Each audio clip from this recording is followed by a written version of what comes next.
BJP chief show causes Dilip Ghosh. JP Nadda ने दिलीप घोष को explanation देने के लिए कहा है।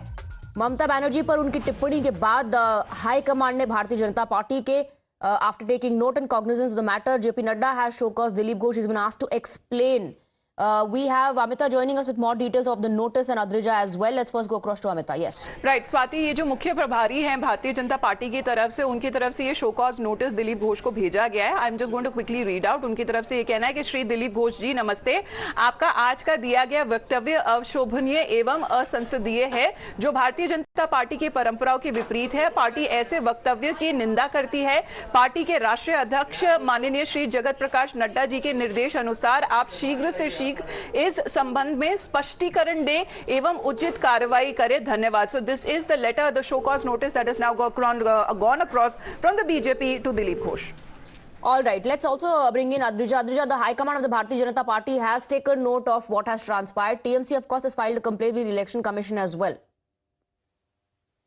Well, absolutely. You see, the Election Commission, in fact, has also asked for a report from the district magistrate of Durgapur area, where Dilip Ghosh, is a candidate and was campaigning yesterday when he made this comment.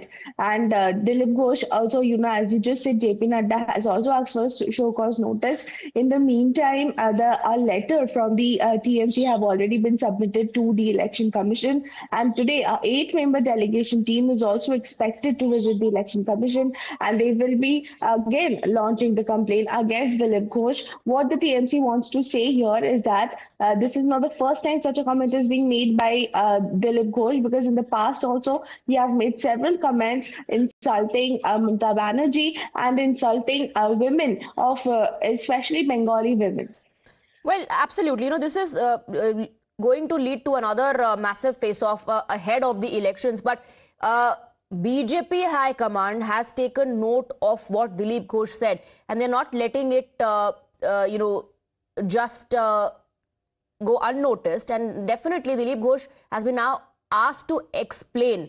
ये बहुत बड़ा एक कदम Bharatiya Janata party की तरफ से, high command की तरफ से, क्योंकि टीएमसी की तरफ से अद्रिजा ये कहा जा रहा है कि it's not just Dilip Ghosh, this is a reflection of the Bharatiya Janata parties mindset. और दूसरी तरफ अगर आप पश्चिम बंगाल में देखें तो पश्चिम बंगाल में महिलाओं के मुद्दे को लेकर भारतीय जनता पार्टी ममता बनर्जी से अखाड़े में मिल रही है।